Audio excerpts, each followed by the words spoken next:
MA उत्तरार्ध के प्रथम प्रश्न पत्र प्राचीन एवं मध्यकालीन काव्य पढ़ेंगे हम। प्राचीन एवं मध्यकालीन काव्य को पढ़ने से पहले प्राचीन एवं मध्यकाल को समझना बहुत ज़रूरी है।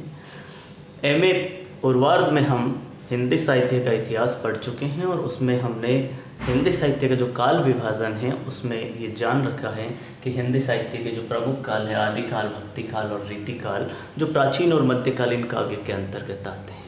प्राचीन काल इन जो साहित्य हैं वो सभी हिंदी साहित्य के आदिकाल के अंतर्गत हैं और जिसकी समय सीमा है संवत 1050 से संवत 1375 तक। इस समय सीमा के अंतर्गत जो साहित्य रचा गया वो सारा हिंदी साहित्य के आदिकाल के अंतर्गत है। वो हिंदी का प्राचीन काल है, जो शुरुआती दौर है हिंदी का।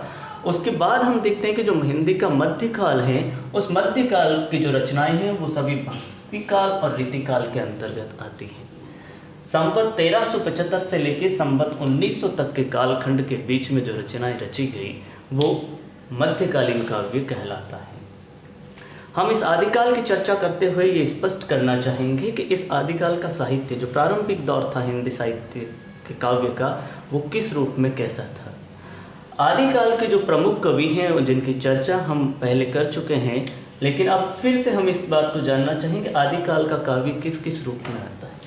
आदिकाल का जो काव्य हमें मिलता है सिद्ध साहित्य के रूप में मिलता है, जिसपे हम कर्णप्पा, सरप्पा, सबरप्पा इन कवियों की चर्चा कर चुके हैं। उसके बाद जो साहित्य हमें मिलता है वो नाथ साहित्य मिलता है। जो नाथ संप्रदाय के लोगों ने जो साहित्य रचा वो नाथ साहित्य के अंतर्गत आता है। इसके अतिरिक्त हम जैन साहित्य की बात करते हैं। जो जैन साहित्य रचा गया वो सारा इसी के अंतर्गत हम जैसे देवसेन की बात कर चुके हैं, हेमचंद्र की बात कर चुके हैं, ये सारे जैन साहित्य के अंतर्गत आते हैं। और उसी में हम आगे देखेंगे कि जो रासो साहित्य की बात करते हैं, ये रासो साहित्य आदिकाल के रीढ़ की हड्डी है। आदिकाल पूरा का पूरा इसी के ऊपर निर्भर है, खड़ा हुआ है। और इस रासो साहित्य की जब हम पृष्ठभूमि में देखते हैं कि जो रासो काव्य जो लिखे गए हैं जो हमें प्राप्त होते हैं, ख़ास तौर से हम अगर बात करें खुम्मान रासो की, हम्मीर रासो की, हम बात अगर करना चाहें जो पृथ्वीराज रासो जो सबसे प्रसिद्ध हैं और जिसकी चर्चा खूब होती रहती है, तो ये इस कालखंड में मुख्य रूप से हैं। हमें जो पढ़ना है हमारे इस प्राचीन काल में, उसमें हमें पृथ्वीराज रासो का कैमासवध हमारे सिलेबस में है, हमारे पाठ्यक्रम में, जिसको हमें पढ़ना है। इनके अलावा कुछ ऐसे कवि हैं प्राचीन काल में जो हम आदिकाल के अंतर्गत ही पढ़ते हैं, जिसमें हम अगर नाम लेना चाहेंगे तो विद्यापति, और ख़ास तौर से दूसरा नाम बड़ा नाम आता है, वो नाम है अमीर खुसरो। ये जो सारा साहित्य जो लिखा गया है वो प्राचीन काल में है। सिद्ध साहित्य, नाथ साहित्य, जैन साहित्य, रासो साहित्य और उसके अतिरिक्त विद्यापति और अमीर खुसरो का जो काव्य है वो आदिकाल के अंतर्गत आता है। हम इसके बाद जब बात करना चाहेंगे आदिकालीन साहित्य की पृष्ठभूमि हम पहले पढ़ चुके हैं, हम इसके बारे में पूरी तरह से जानते हैं, लेकिन अब हम पृथ्वीराज रासो के कैमासवध को हमारे सिलेबस पाठ्यक्रम में हमें पढ़ना है, हम उसकी चर्चा भी करेंगे। उससे पहले हम मध्यकाल की पृष्ठभूमि को समझना चाहेंगे कि मध्यकाल का जो काव्य था वो किस रूप में किस प्रकार का काव्य था। और उस मध्यकाल के काव्य में हम जब देखते हैं कि पहला काल भक्तिकाल है, और उस भक्ति काल की जब हम विभाजन करते हैं किस किस रूप में भक्ति प्रधान रचनाएं जो हमें मिलती हैं, तो जब हम भक्ति काल की बात करते हैं तो हमारे सामने दो परंपराएं मुख्य रूप से आती हैं।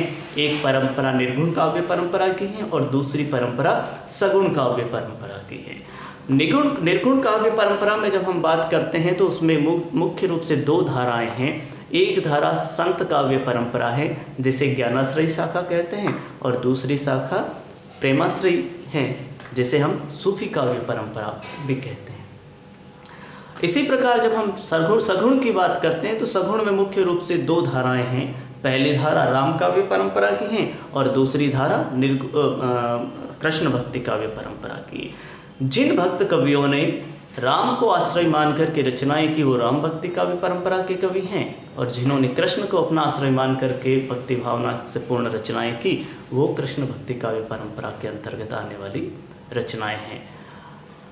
इसी के बाद जब हम देखते हैं कि ये हम सामान्य सा काल विभाजन कर रहे हैं, और उसके बाद हम रीतिकाल की जब बात करते हैं, रीतिकाल में मुख्य रूप से 3 प्रकार से कविताएं हो रही हैं। वहाँ 3 भेद हमें देखने को मिलते हैं। पहला भेद जिसे हम रीतिबद्ध कहते हैं, मतलब जिन कवियों ने रीति की परंपराओं में बद्ध करके अपनी रचनाएं की वो सारे रीतिबद्ध कवि कहलाए।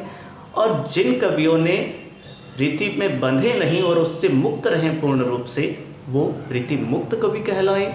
लेकिन कुछ कवि ऐसे थे जो रीतिबद्ध परंपरा से सम्मुख थे, वो जानते थे कि किस प्रकार से काव्य की रचना उस परिपाटी में करनी है।